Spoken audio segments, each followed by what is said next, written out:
So hello everyone, welcome to the Music Masterclass. This is Marc Sabatella from Mastering MuseScore, and I am, since I am continuing to be trying new things, new ways of doing things here, I'm making sure that things are working. So please, as soon as you see this, drop a comment and let me know if you hear both my voice and the music. That would be lovely to know.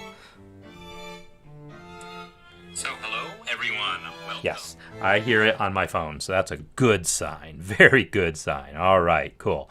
Welcome everyone, and welcome to kind of the concluding week of the Jazz Piano Holiday course. That's been hopefully as much fun for you as it has been for me these last 6 weeks here. So what I'm going to be doing is looking at some of the music. People are kind of finishing up here, but let me put some thoughts out here first before I actually look at any music. I know there's people who are, kind of still a few weeks behind or haven't felt good about posting things. I would love to do a final kind of showcase and say, hey, I want to showcase everyone's final music and not have it be critique or anything, but just like, hey, let's just enjoy the music. So I am wondering, for those of you who are here, maybe drop a comment here in the chat and let me know how you think you're doing, when you think you might be ready. Would it make sense to try to do a showcase before Christmas? That's a week and a half out. Or try to do it the week after Christmas. I mean, that sort of feels a little anticlimactic, but maybe it's a little better to give people more time, and it's a little logistically easier for me because I am going to be out of town next week, so I'm not going to be doing my normal schedule next week. So anyhow, feel free to give me your thoughts on that, because I would love to just do kind of a showcase here. So what I'm going to do is I'm going to play you through a couple of the pieces that are like in that almost finished state, because I don't want to be, critiquing as in like giving suggestions on pieces that are essentially done now, because it feels good to be done, right? So I'm gonna focus on pieces that haven't been necessarily completed today, but ones that are near that state, so we can look at that. And I'm also going to I think I'm going to try to do a little demonstration of, maybe going through the whole process really quick and see how I do with that. So the first thing I'm going to do is, for the benefit of people who aren't actually in the course and are wondering, well, what's going on? What are we talking about? You've hopefully been following along and realized that we're doing these jazz piano arrangements. And so I'm going to play you my completed arrangement of Jingle Bells. And I created this over the course of the course. I mean, every week I would, create a few lessons where I would talk about one step, and it started with, right, just one note, and then it was then just one note in bass, and I gradually built it into this full arrangement that we're about to hear. So for those of you who haven't been participating in the course, you probably haven't heard the completed version. Let me, unless you did actually, because you saw it on MuseScore.com. But anyhow, here it is, my completed arrangement of Jingle Bells, showing off all the techniques. And, then we'll talk about what some of those techniques were as we review other people's pieces here. Here we go. Oops, hold on. Let's get a little louder audio.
right, there you have it. My arrangement of Jingle Bells using pretty much every single thing I talked about in the course. I didn't want any of the techniques that I used to get left out, so I really tried to use everything. And I think it actually it works to use everything. It's not an artificial thing at all in a jazz context, because we're constantly chasing squirrels in jazz. If you know that the saying about, it's not really a saying, but the idea of squirrels being a distraction that keep you from doing whatever else you're supposed to be doing.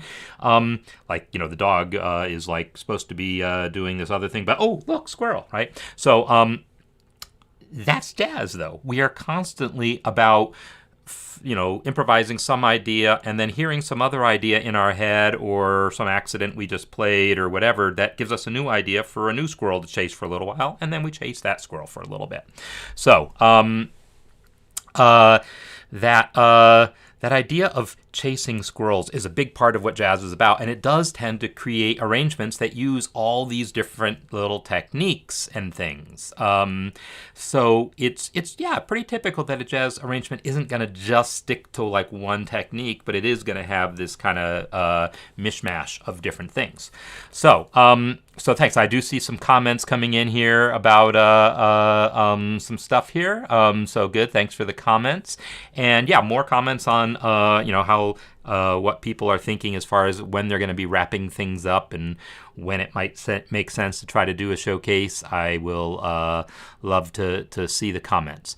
So what I'm going to do is I'm going to flip over to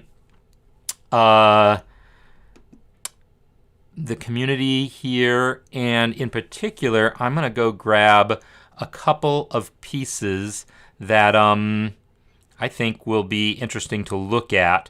And so I'm going to look at some of these pieces that are maybe in the not entirely finished. Like I know Dean worked on his piece after this and posted a final version of it. And again, I kind of want to focus on pieces that are not done. Yes, and that is the Count Basie ending.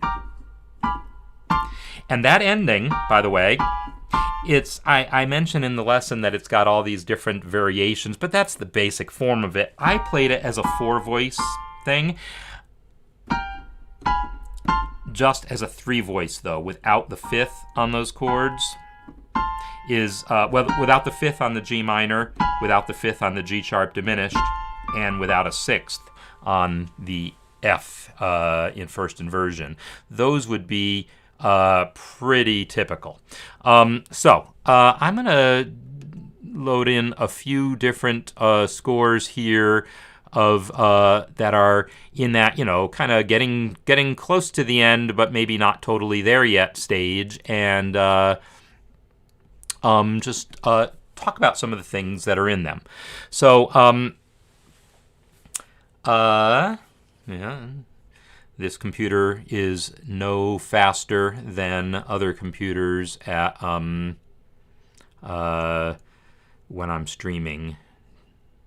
So this is my Windows computer, which, by the way, if you haven't noticed, I updated to Windows 11 the other day, hoping that maybe it would help performance a little bit, because I've heard it's better with memory.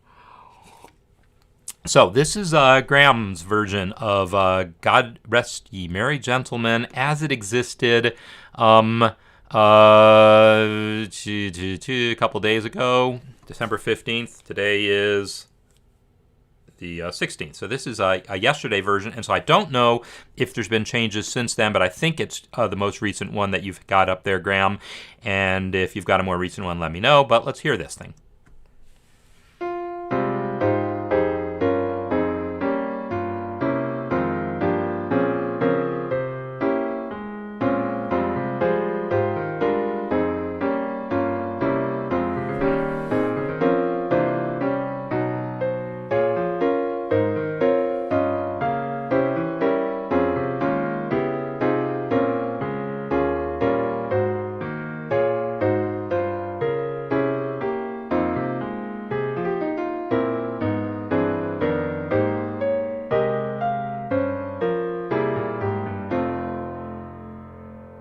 Yeah, love it.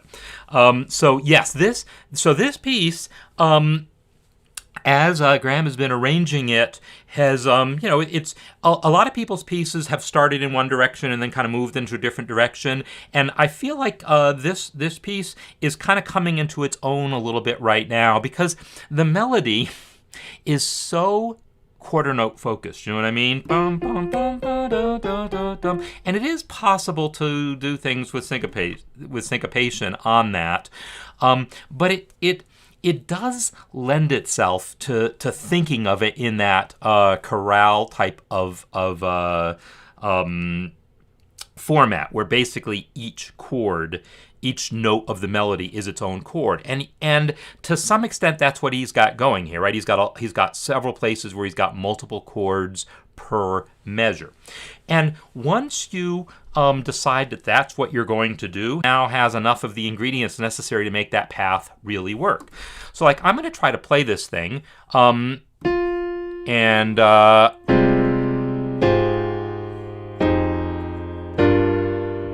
yeah.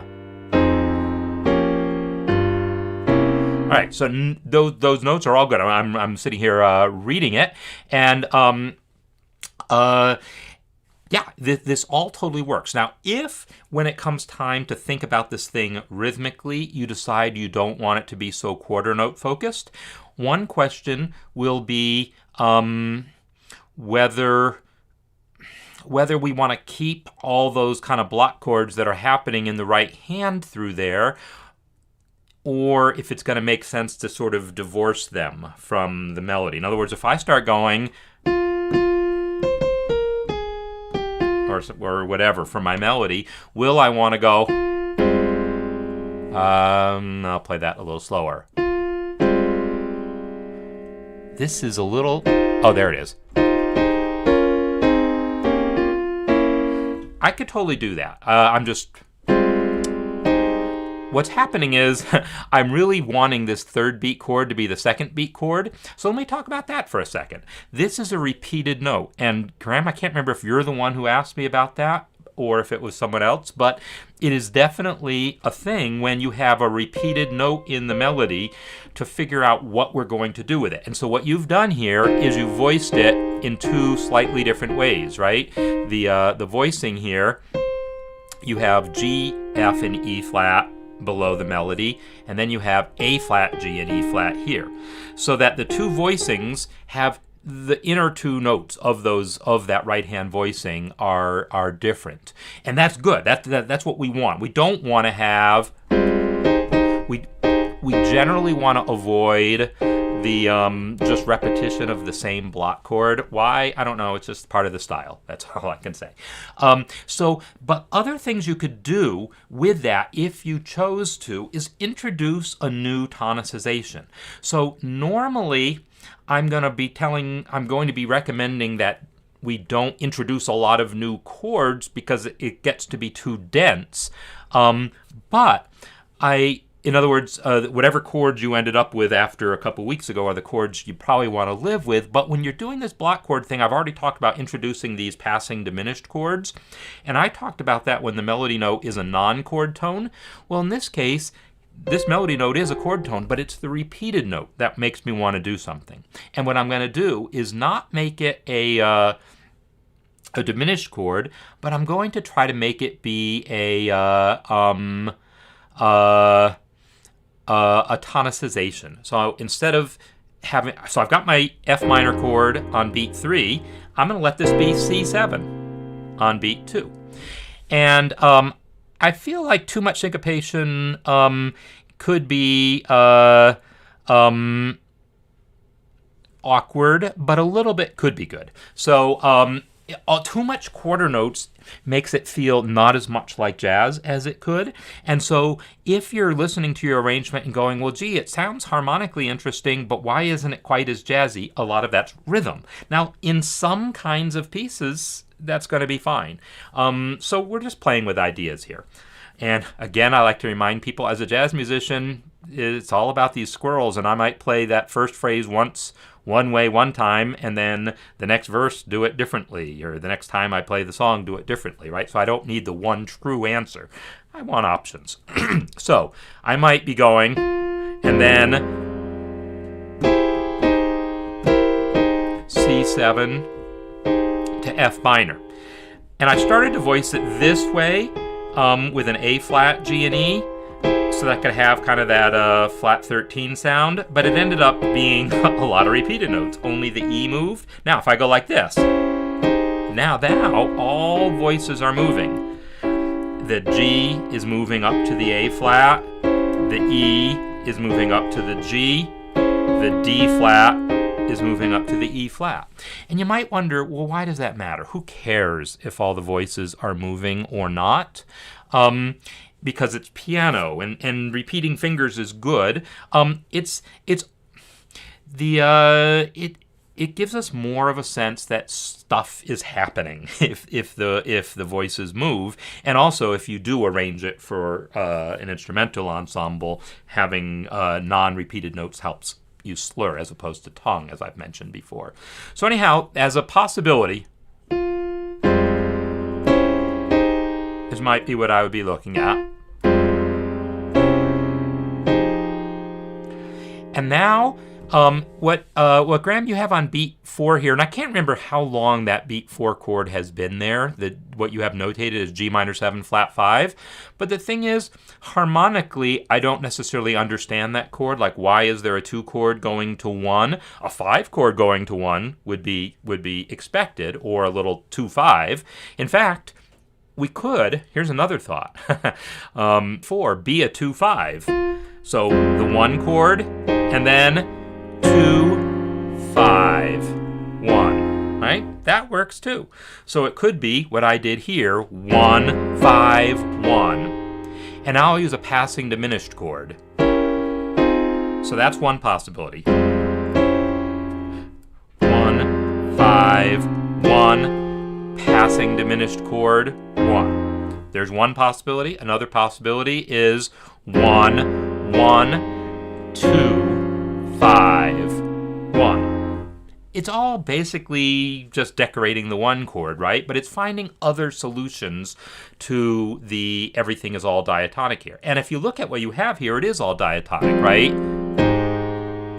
Whoops. I keep wanting to play this voicing as something different than it is. By the way, starting off with the 5th and the bass is kind of an interesting choice.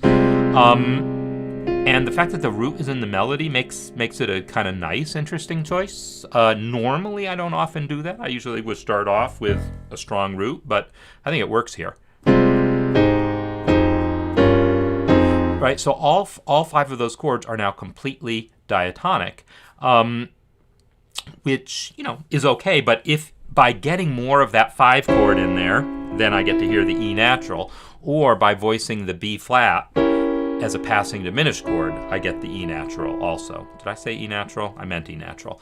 E natural on the C7, also E natural if I voice that B flat as a diminished chord. And it's those little things like that can often create that interest, that little tension and release within a passage in which the melody is not moving and the chord isn't really moving that much. So sometimes it's just a question of adding just that little bit of tension and release within those passages. So anyhow, I spent all that time talking about those first couple measures because to me, that's then what I would then be thinking about throughout is to what extent I want to deal with any of those issues. Because most of the other places you actually have enough chords, but here's another place. Oh, but that's the same. That's basically the same phrase again, right? So this time you actually have more motion here, right? Oh,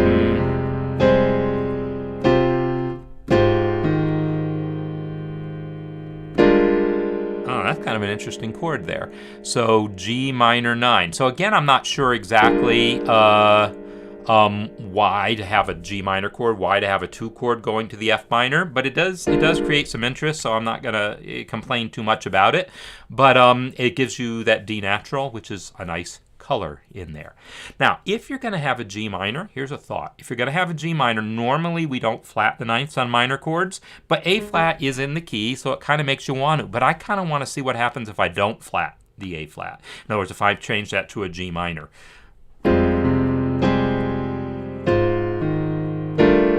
No, I also don't like it because of this clash. But I needed to try it. That's the only way to know. So I also want to look at this measure right here, the eighth full measure here. It's measure 9 because I guess the pickup is counted, but I know it's the eighth full measure because it's the last measure of a phrase, right? So you've got this nice motion here. So,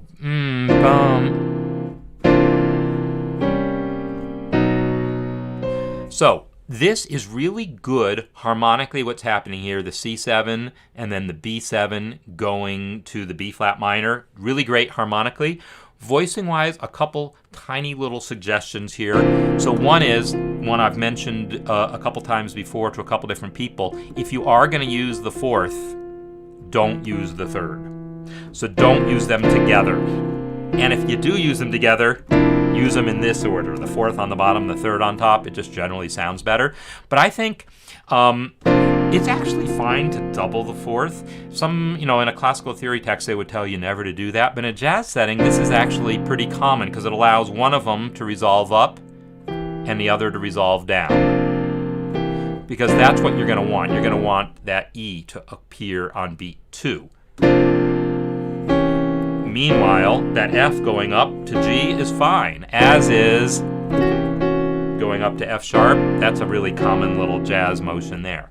But to have those 2/4 resolving in contrary motion, that's a fine thing. Or you could just choose to have that 4 resolve down to 3 in the alto voice there. But in any case, you probably don't want that dissonance there.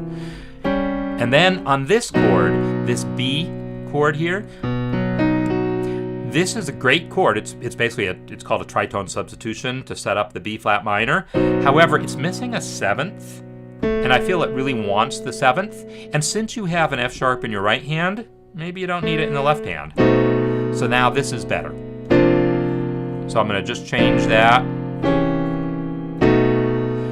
Because otherwise that triad doesn't tell the tritone story, the tritone substitution story as well. In fact, that's worth pointing out, since I sort of have skirted the issue of tritone substitutions in this course. I've showed some idioms that use it. I've used the term occasionally, but I haven't really gone into detail.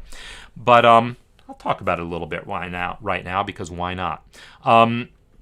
This chord here, B7, if I play it as an actual B7, has in it an A and a D sharp, which of course is enharmonic with E flat. Those two notes are the third and 7th of B7 on substitution. Nothing to do with why whoever named it that way, but I think it's much more about the fact that the roots are a tritone apart. So what this B7 is, it's the same 3rd and 7th as F7. And F7 is how we usually get to B flat minor. That's how Bach would have gotten to B flat minor, with an F7, right? F7 to B flat minor, a secondary dominant. So B7 has the same 3rd and 7th, but a different bass note. And it allows this 2-5-1 in B flat minor, C, F, B flat, what would have been 2-5-1, 2-5-1 in B flat minor. Boo-da-dum, that had that leap in the bass. It turns it into boo-da-dum, just going down by step. And so that's what tritone substitution does for you. But again, without the 7th, we lose a little something, because now we're not hearing the A natural, that is the 7th of the B chord, but would have been the 3rd of the F chord. So, and so forth. I'm looking at myself on my phone, and yeah, I can see that every once in a while my face kind of freezes. Yeah, that's unfortunate, right? So how bad is the problem, I guess? Is it just sort of stuttering? Am I freezing like that and then talking? That was me doing it for real.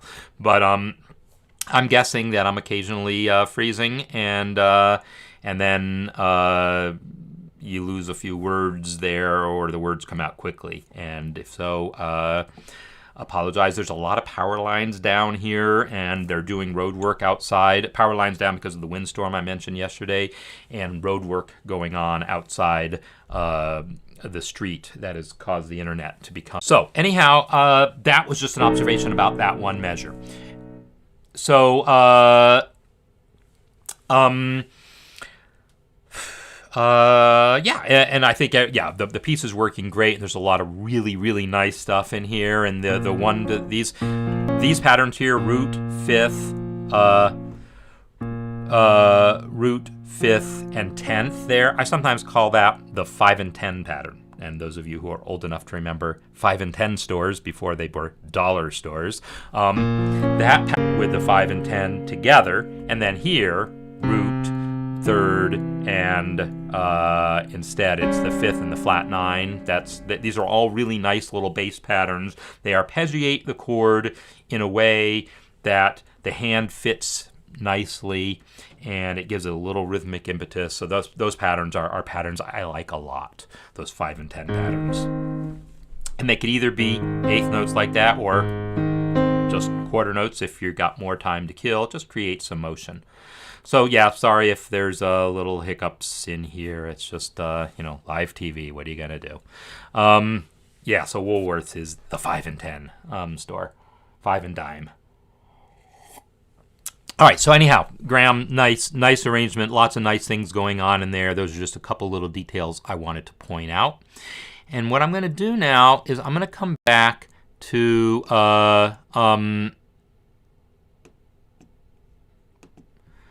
this version here of a piece that I don't know at all, and I'm growing to like it. By the way, I didn't know a couple of other ones, like In the Bleak Midwinter, which someone is doing. I had never heard that song before, but I finally heard an actual performance of it by some Irish singer the other day, and I was like, oh, I know that one, yay! And I like the version that is happening for this course. I'm sorry I can never remember who's doing which piece, but I like your version better. Okay, so I'm going to let this piece here, Bernard, of this piece that I don't know, and we'll listen to it and see what I might have to say about this one.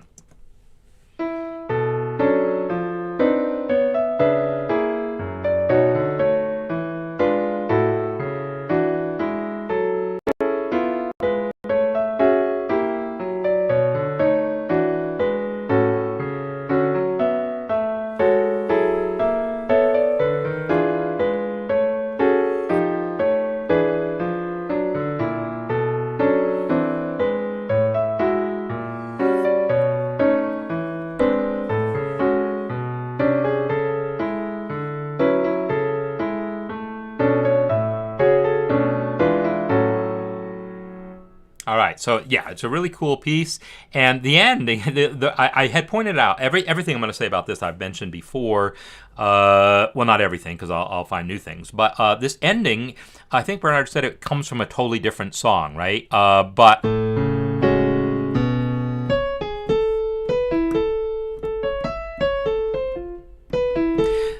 it reminds me of. Reminds me, I don't know, Over There. It's like an American military song thing. I don't know. It's not that. There's something else it reminds me of. But it comes from another song, but now it's on this song. So, and it makes a nice ending already. So it probably didn't need any additional ending stuff. So I don't remember if you've already planned on adding one or not. But to me, the fact that this line has already kind of been grafted onto the hymn itself, to me suggests that's its own ending, and maybe it doesn't need anything else. So I'm going to look at from the beginning here.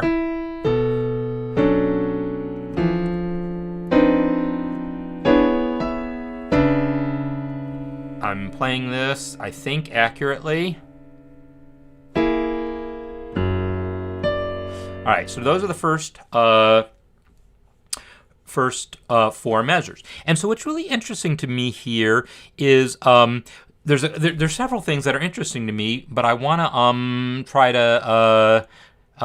try. And yeah, so that I think, Jim, that's what I was thinking about. The over there, over here, da-ba-da, is kind of what it reminds me of. But maybe there's probably other bugle calls in that same tradition. I don't know the song, but everything about the melody makes me think it normally would have started on a 1 chord.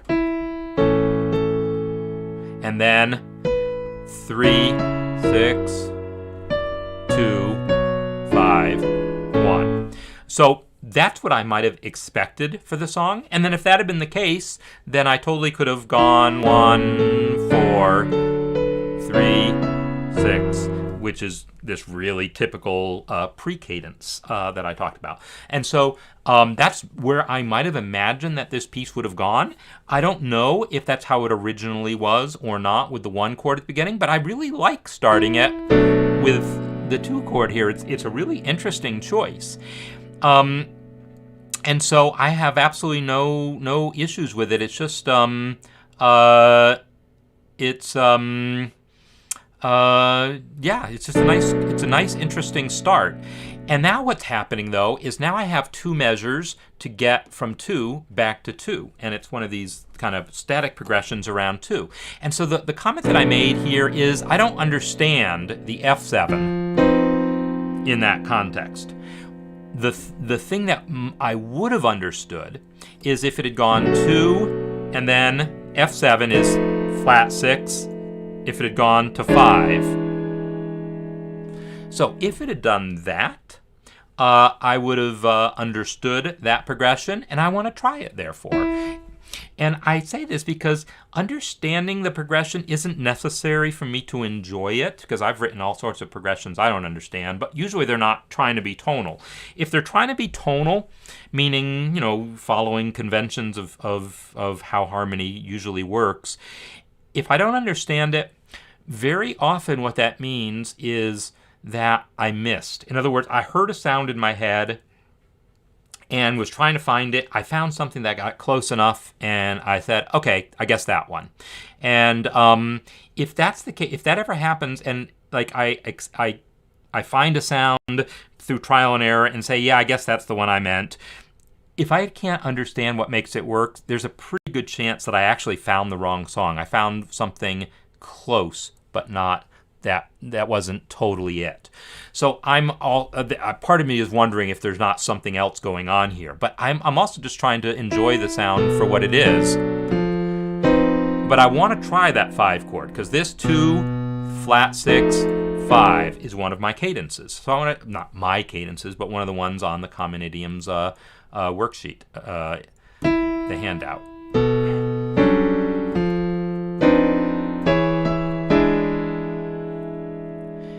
That would be fine. And then I would expect it to go to 1. Now, the song probably doesn't do that normally, but I kind of want to try it, right? I want to see what that sounds. Yeah, it probably doesn't really make sense in the context of the song, but what if I arrive on that 5 chord? What if I arrive on that 5 chord and then realize that I do want to come back to the B7? I can go to 6.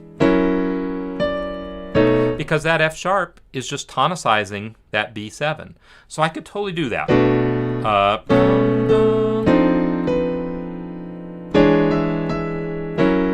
So the thing that I'm pointing out here is that it's possible that, Bernard, if you're watching this, or if you watch this later, it's possible that what you were hearing in your head when you decided to add that F7 or when you decided to make that C sharp minor, I can't remember if we saw the progression that got you there, is that maybe you actually were hearing an E7, not a C sharp minor. And when I look at the notes you have, you've got the notes, and then in the right hand, even these 2 notes coming later, you've got basically an E7 chord there. You just happen to have a C sharp in the bass.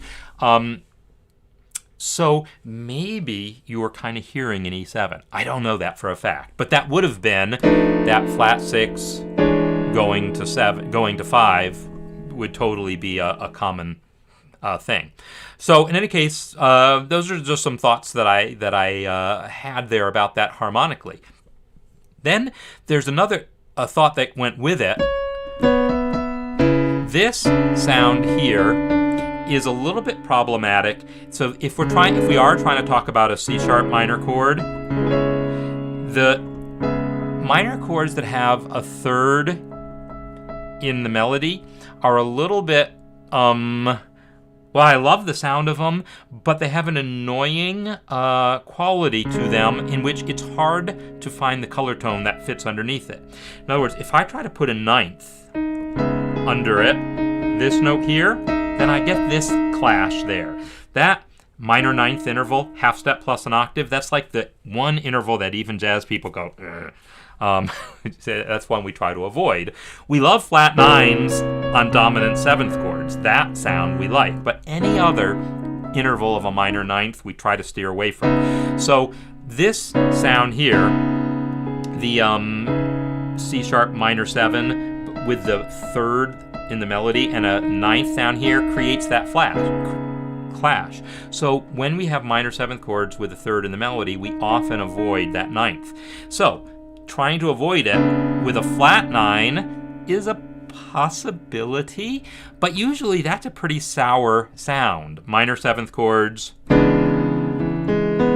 with, I like minor sevenths with ninths. Minor sevenths with flat 9s are really, really, really dark. On the other hand, the 3 chord, at least it's in the key, because in the key of A, that's the 3 chord, and that flat 9 is scale degree 4. It's in the key. So if you're going to use a flat 9 on a minor chord, doing it on a 3 chord, because you have a third in the melody and you want to avoid that clash, that's the reason to do it. But it is a little problematic, and that's another thing that makes me want to just change it to E7, because then I get...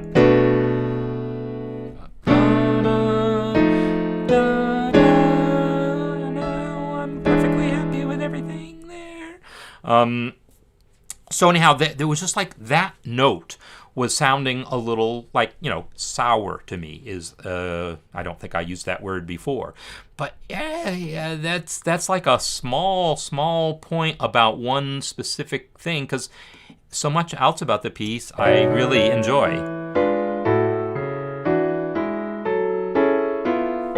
And here he's harmonized that same thing differently still, going to a 6 chord instead of a 2. So that probably was at one time a 1, again, 1 that he decided to use 6 instead. And now this is a backdoor dominant. I didn't use that term in the course, but that flat 7 to 1 is, did I try that? See, I didn't even try that. And maybe that's the way this thing usually goes. 2, 5, 1. Did I try that? I don't even think I tried that before. So maybe that's originally where this piece started. 2, 5, 1, 6, 2, 5, 1. Maybe that's the original kind of harmonization on this that he's looking for alternatives to. So Colleen saying the flat 9 on a minor chord makes the dominant 7th from the second note up. Yeah, I guess that's true. I mean, it doesn't totally, but because this G sharp, well, yeah, it does, right? So if you've got a C sharp minor with a flat 9, it's basically the exact same notes as E13. Yeah, you can always rearrange the notes in one chord to make it be like another, right? We've all probably observed that C6 is A minor 7 in an inversion. I sometimes observe that the letters in my name, Marc Sabatella, can be rearranged to form the phrase alabaster clam. It's a true statement. It's just not usually all that relevant. I don't go around thinking about that as a way of rearranging notes to form other chords. But yeah, it is often the case that notes of one chord can be rearranged to form another. So anyhow, this piece to me has all these really nice motions in it.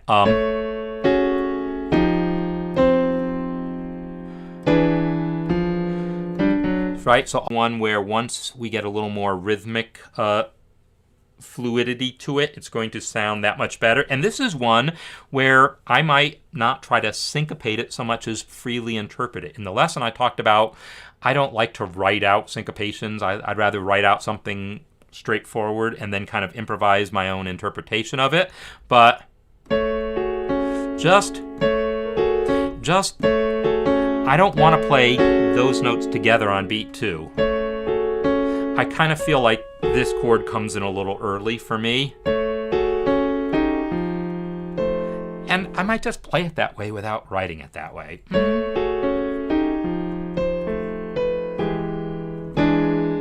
And that idea of this sort of back and forth between the fingers, between the rolls, again, I don't like to write it out. I did for my arrangement so I could hear MuseScore play it for me and show it to all of you. But to me, it's not necessary. It's don't sit under the apple tree. Don't sit under the apple tree. Nobody else but me. Nobody else. Maybe so. There's a lot of melodies that are similar to other melodies. It's just the way things go.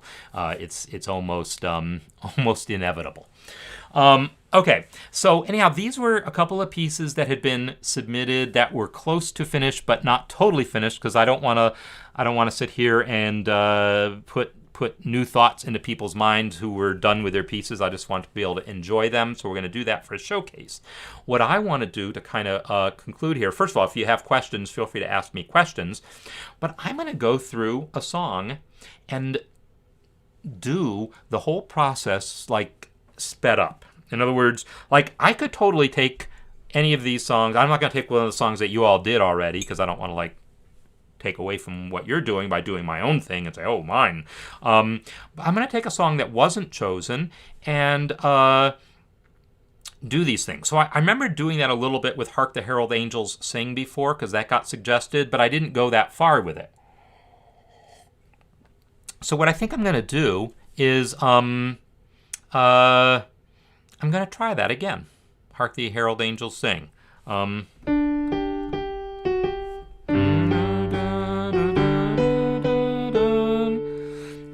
So I'm going to go through the whole process. So I'm just figuring out the melody by ear, and I'm putting in basic harmonization. So I don't typically literally start with 1, 4, and 5, then add chords.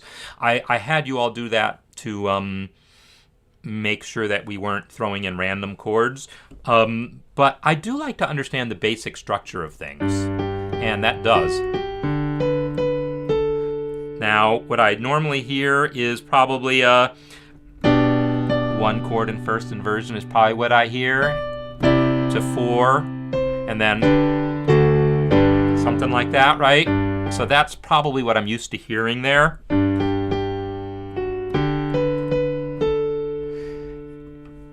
If I wanted to simplify that, I would say it was really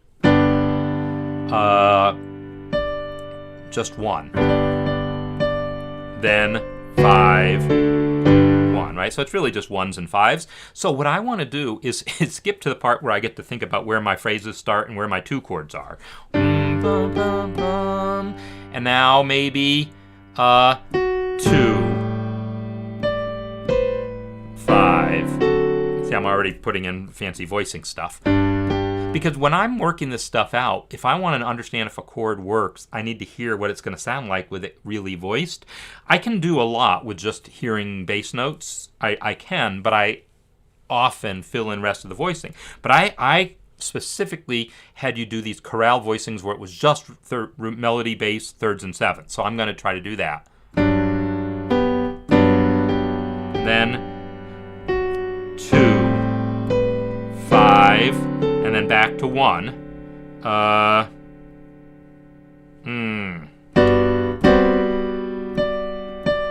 And then 2, 5, 1. Right? So that's, I'm just going to look at just that much. That's kind of a basic harmonization of the thing. Now, the thing is, at that tempo, I'm going to have a hard time, like, it was just 1, 2, 3, 4, 2. So that 2 chord came in bar 2. So I'm going to have to look at that first measure as a 1 measure phrase. If I want to create a precadence, if I want to get from 1 to 2 using some of the harmonies I've talked about, I only have 1 measure to do it. So some of those fancier precadences are going to feel really forced. Some of them have 4 chords in them. In fact, I've got that handout all queued up because I used to have it queued up.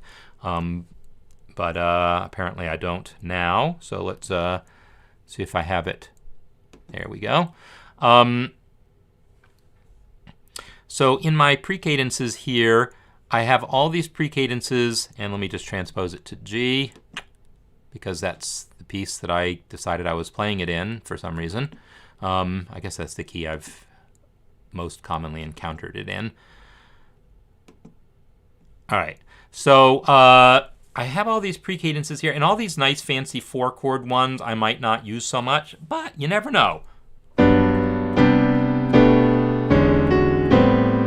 For a final verse or somewhere coming out of a bridge or something, I might do that. But typically, I wouldn't do that. So, you thought I couldn't reach a 10th. I can reach 2 white keys, barely. But I can also kind of rock them and use the pedal to help. And I can also just play the bass note there and then go down. So anyhow, I can do that. But you probably did see me play a G and a B together with a little bit of effort. And the thing is, if I accidentally get a 9th along the way, that's a 9th, right? I get bonus points for that. So that's the G sharp diminished here. What about just E7? Well, E minor 7 because the melody note is G. All right, so here's another thought. So now I've got my pre-cadence to E minor, and then my 2-5. And then it goes back to 1. Well, what I really have there is it's a 2-measure phrase that goes from 1 all the way back to 1. So maybe instead of thinking of that as a little pre-cadence and a little cadence, I look at it as one big static progression. And that's something I didn't focus on that much in this course because, I can only talk about so much. But in real life, that's what I would do. I would say, you know what? I want to have more options for chords. So instead of seeing a 1-measure pre-cadence followed by a 1-measure static, a 1-measure cadence, I might look at it as a 2-measure static progression. And yes, I do think in these terms because I don't imagine that I'm trying to invent new chord progressions. I'm just taking what's out there and using it. So I might try one of these other static progressions. That one's kind of nice. They're using that little diminished chord there. What about this like totally diatonic? Yeah, how about this guy with the E flat 7 tritone? Maybe. The B natural I don't love. I just would maybe want to voice the E flat 7 without the E flat.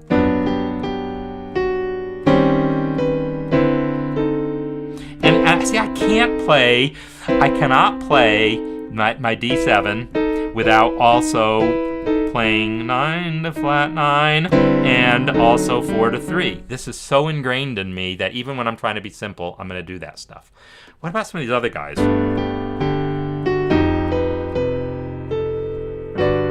Yeah, maybe, but I actually heard that going somewhere different.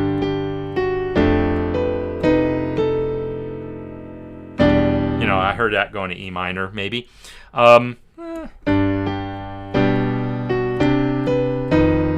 Maybe? And how about this guy? Maybe? And this one. I like that one because I get to use my minor 4 chord and it all kind of works. How did I split my staff into 2 columns? Oh, these are horizontal frames in here. So you can see them if I click on them. So all I do is actually I can do it from the add menu here. Add frames, insert horizontal frame. And boom, now I got a little horizontal frame in there. So horizontal frames will allow you to create a break anywhere you want within a system. So I kind of liked this guy here. All right, and I also liked the first one. Not the first one, but this guy with the diminished. I think I'm going to use this one. It seems simpler, seems a little more straightforward. So now I'm gonna, because I just want to think about that phrase. So I've got my chorale voicings. I'm looking, so this 3rd and 7th, and then for my diminished chord, 3rd and G is the 7th. So maybe I put a 5th here. I don't actually love this sound because I don't love the tritone at the bottom of a chord. So I might skip the 5th or maybe put the 5th here. I don't know. I'll worry about that later. Then for the A minor chord, I got my 7th already in the melody, so I can have a 3rd here, and I'll add a 5th. And then, right, 3rd, and 7th. All right, so I've got my chorale voicings. Now I want to add my color tones. 9th, and then this chord here, the diminished chord, I've talked about like adding a note a whole step above a chord tone, so I want to figure out where I can get away with that. Maybe sometimes it just,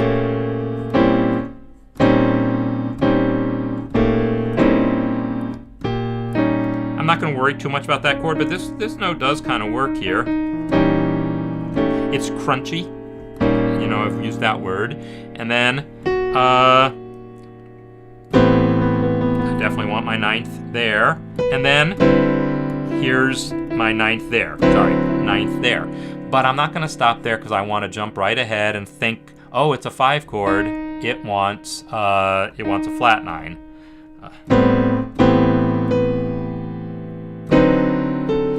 And so now I've got my, that's the only alteration I'm going to need, because really it's only dominant chords that I'm going to put alterations on. So I'm still not,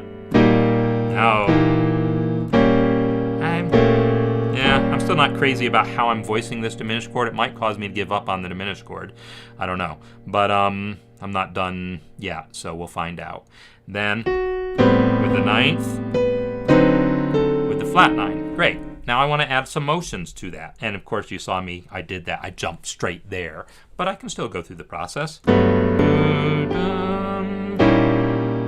if I voice it like here. Yeah, some version like that. Some sort of thing. The C is a whole step above the B flat. The E flat is a whole step above the D flat. Maybe. Then, now I get to go. See, that's what made it all worthwhile. I got to go 9 to flat 9, or 9 to flat 9, and 4 to 3, while the melody was going 13 to 5. If the melody had gone to flat 13, that would have been even more brilliant, but melodies don't ever do that. So,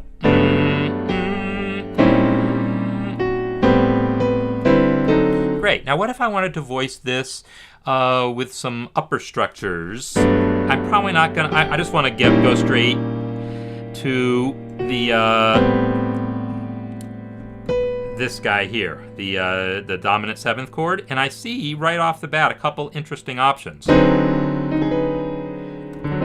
This option right here, because I'm just looking for upper structures that have the 6th in the melody, and I don't have that list memorized. You know, I could open my upper structures handout and, you know, find that list of all my upper structures. But no, I don't do that. I don't do that. What I ask myself is I say, gee, this B is either the root, the 3rd, or the 5th of some chord. I already had a 4th. So what if this B were, instead of being the 3rd of the chord, what if it was the root of a chord? Yeah, it could be the root of a B major chord. So that sounds fine too. And now I'm dropping the F sharp to avoid doubling it there. So I could do that. What else could I do? I could use this diminished chord here. I don't even know if I gave that as an option. I could, don't love it. What else could that be the root of? It could be the root of a B7 chord, which is, a B minor chord. But that's pretty boring. It doesn't give me any new color tones, so I'm not going to use that. This B could be the 5th of some kind of chord. It could be the 5th of an E major chord. Yeah? Gives me a sharp 11. Or of a E minor chord, which gives me the same basic sound. That's actually what I already had. I already had E minor, E, G, and B spread out. Now I have them on the top. So thinking about upper structures gives me that option. I don't like any of them better, though, than and just this lovely little motion. I'm just in love with that motion. So I'm going to have to really, really love an upper structure to not do that instead. And yeah, that happens sometimes. But when I have that option, I'm often going to gravitate towards it. So what else can I think about block chords?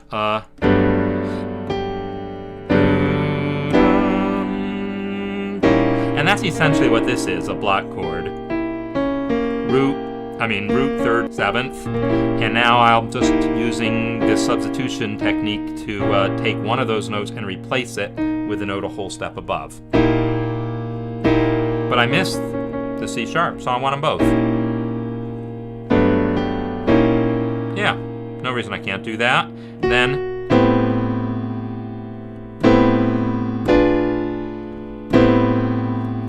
here I'm going to use what I called Plan B.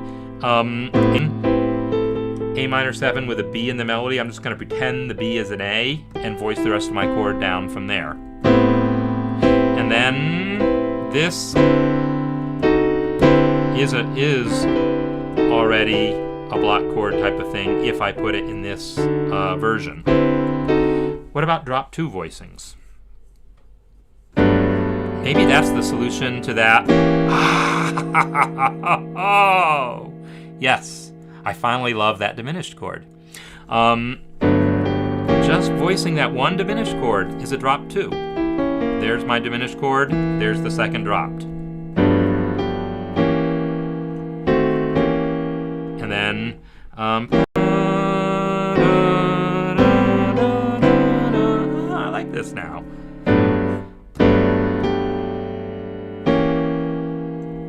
Yeah.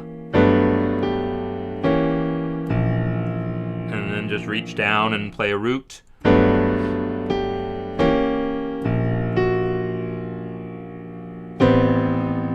so now I'm starting to separate out the bass function a little bit. Because whenever I play the drop 2, I realize that I don't have the root in the bass, so I kind of reach down and play it.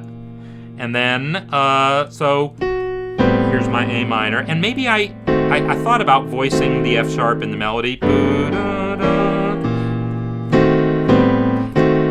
I need to voice that F sharp with a voicing, or can I just let it be a passing tone in the melody?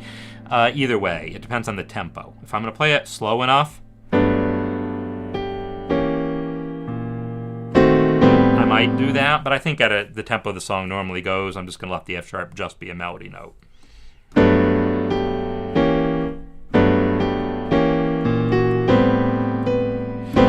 Okay, so what about if I want to use drop 2s here? Here's my close position voicing, 4-way close position, block chord, change the A to a B because I can, right? A ninth instead of a root, drop the E. And then this voicing here is B, which is replacing the A, and then G, E, C, but the G dropped. That's already what I was playing, right? That's the thing that I was already playing, so that already was a drop 2 voicing. So now I really like how I'm getting to that.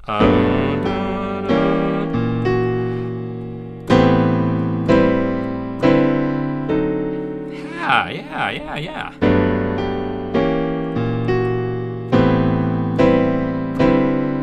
Now, in this case, I say I don't like repeated notes, but I do like them when they're acting as suspensions, which these are.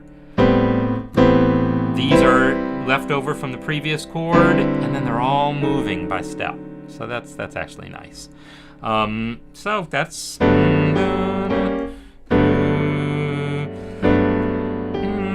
Now I could move something. Oh, yeah. So this all these moving lines that I gave you, they all come from particular things. This one, bum bum bum bum ba dum ba dum bum bum ba dum boop.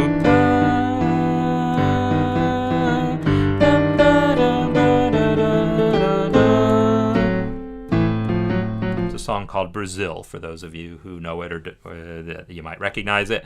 That's where that line comes from, that 5 to sharp 5 to 6 on major chords. So anyhow,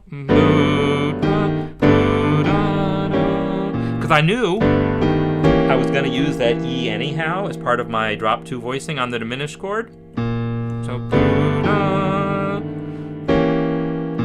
and now, for this chord, can I get away with playing it with a note, one note raised a whole step? Because that's the thing I say, color tones on diminished chords, whole step above chord tones, right there.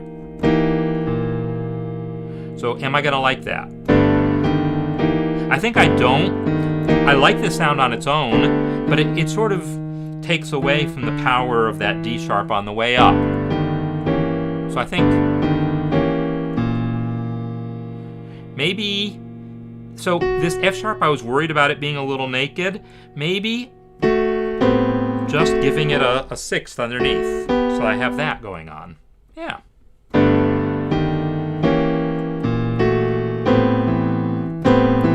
Now here, this drop 2 voicing, no one ever says I have to play all 4 notes at the same time. I could play the root, then come up to that, boom, bum, and then I get one of these kind of 5 and 10 patterns out of it. Except in this case, it's 5 and 7. But, yeah, so, oh! Maybe, no.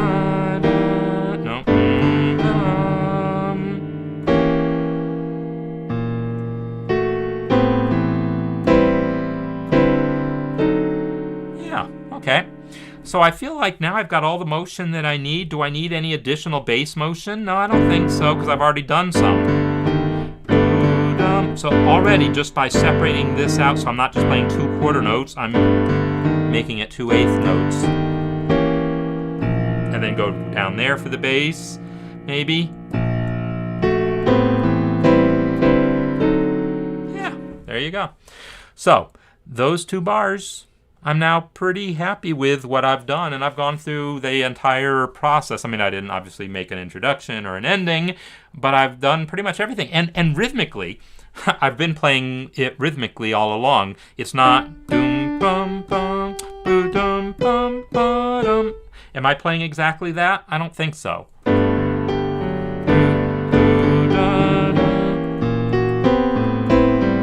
Yeah, actually those are just quarter notes, and maybe I'm okay with it there. Do I need to swing it more than that? I don't know. It doesn't have to swing that much.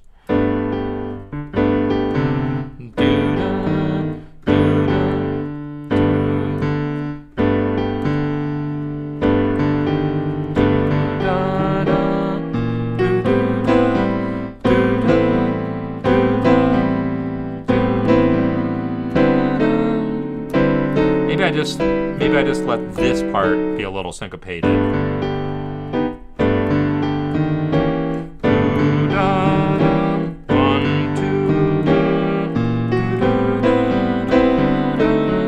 that felt all right. I'm still trying to figure out the syncopation at the beginning. I like the boom, boom, boom.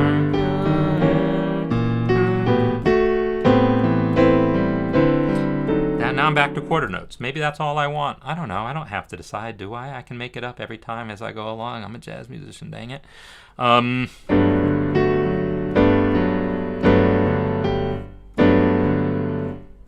haven't been playing the F sharp, have I?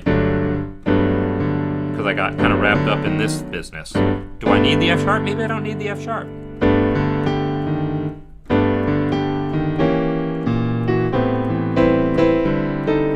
It's a little gentle swing.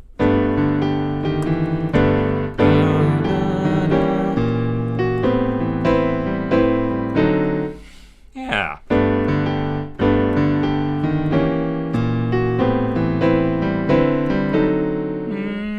Something like that. Anyhow, I could play with the syncopation all day long, but you get the idea. That was going through the whole process on that phrase, and I typically would have stopped long before that and said, yeah, I'll work out the rest when I play it. You know, once I figured out what chords I wanted and if there was any particular upper structures or any particular drop 2 voicings that I liked, I would have called it done and then just done the rest improvising.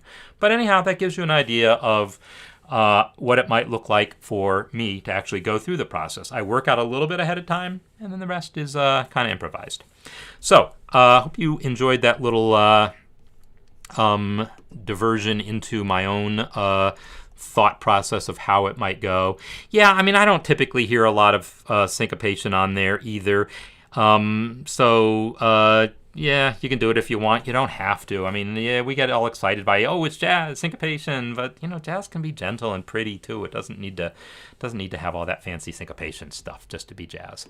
All right, so I had a lot of fun doing this, and I'm going to take my leave now. I'm actually getting my booster shot this afternoon, so kind of excited about that.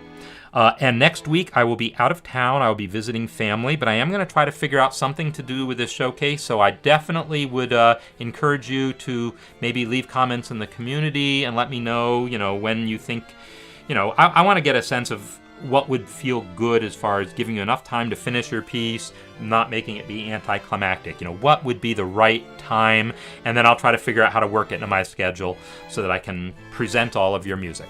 So anyhow, this has been just a wonderful experience for me these last several weeks, and I hope it has been for you too. Thanks so much for all of you who have been a part of it, and I will be letting you all know about what this showcase will look like. But I'll be back with a masterclass of some form in 2 weeks. Definitely this masterclass in this form will not be here next week because I'll be out of town. So have a fantastic Merry Christmas, everyone, and there you go. I should have practiced that tune, right?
Merry Christmas, everyone.